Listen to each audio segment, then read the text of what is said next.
he started robbing graves.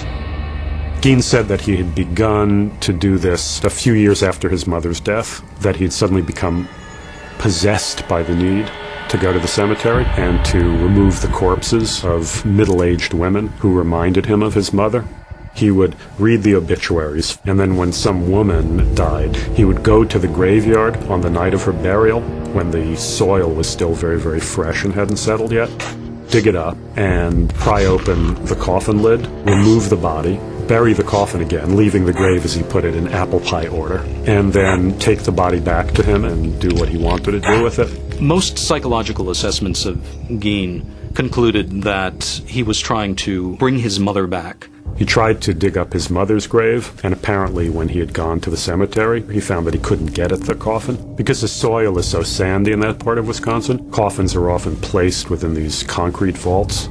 Sigmund Freud would have an absolute field day with Eddie Gein. He really loved and hated his mother because he couldn't have a normal relationship with a woman. He thought that he would take those things that are most significantly associated with a female. He almost seemed to take a glee in creating novel artifacts out of dead bodies.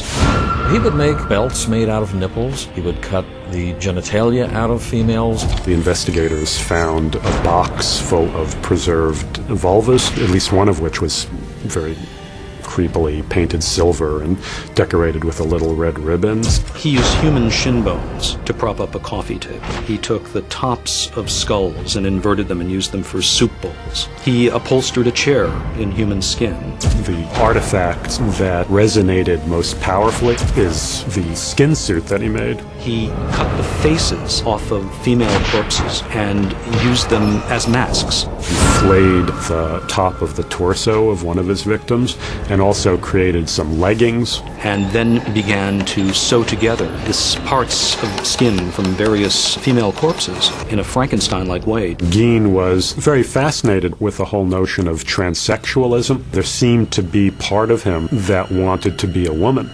This was his idea of a sex change operation. Apparently he was not interested in really castrating himself, but thought that he could achieve this transformation by literally donning the skin. He would dress himself up in this horrific skin suit and caper around his property, pretending to be his own mother. There's an ugly paradox, of course, at the center of Ed Gein, because he's trying to keep his mother alive, and yet this is the woman who mistreated him so badly. So he lashes out in rage. He has to cut these bodies up. He doesn't treat them with particular reverence. Eventually, the dead bodies weren't enough. He had gone to Warden's hardware store, which was run by a woman named Bernice Warden. It was clear that he was somewhat attracted to her, vaguely the same physical stature of his mother. The day before, Gein had come into the store to check out the price of some antifreeze. Gein went into the hardware store, started examining some rifles, slipped a bullet he had brought along into the chamber of the rifle, and shot her in the back of the head. Gein dragged her corpse out the back, loaded it into her pickup truck, and drove off with it. Later on that afternoon, Bernice Warden's son, Frank, came back from his hunting trip. He entered the store and was immediately terrified to see this very large streak of blood. When the other sheriffs arrived, they immediately asked Frank if he had any suspicions, and instantly he responded, Ed Gein. There was a receipt for antifreeze that was very conspicuously there on the counter. Several law officers, including a guy named Schley, who was the sheriff, had gone to Gein's farmhouse, and the first place they entered was the summer kitchen, which was abutting the main house. They broke down the door, and they started shining their flashlights around, and one of them brushed up against something, and he turned around and beamed his flashlight on it. And it was the gutted body of Bernice Warden. Gein had hollowed out the carcass completely, basically dressed out like a deer. Schley immediately staggered out and began to vomit at the sight of this thing. They had found her completely gutted and cleaned out carcass, but they didn't know where the internal organs were or where her head was.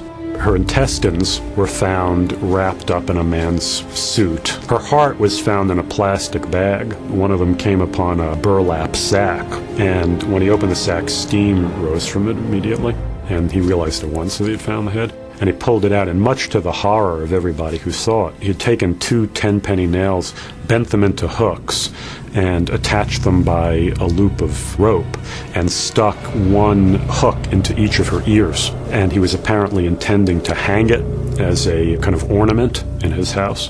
He was responsible for at least 2 murders that we know of. Bernice Worden, and the killing of a local owner of a tavern named Mary Hogan, who disappeared very mysteriously one day, although it was clear that she had come to a bad end because bullet casings were found in her tavern and a trail of blood leading out of the place. And her disappearance was very much an unsolved mystery for years and years and years. Occasionally, Gein would joke about the fact that Mary Hogan was down at his farm. And of course nobody took that seriously and just saw that as another example of Gein's bizarre and not very funny sense of humor. But what the investigators discovered in going through Gein's farmhouse, one of them picked up a paper bag at one point, opened it up, lifted out this hank of hair, and attached to it was a face that he immediately recognized as that of Mary Hogan. Back in the 1950s, and especially in small town America in the 1950s, people had no preparation for this. This was something straight out of hell. The grave robbing, almost in a way even more than the murders, touched some very, very primitive chord among these people. The notion that their loved ones, the bodies of their loved ones, had been violated in this way.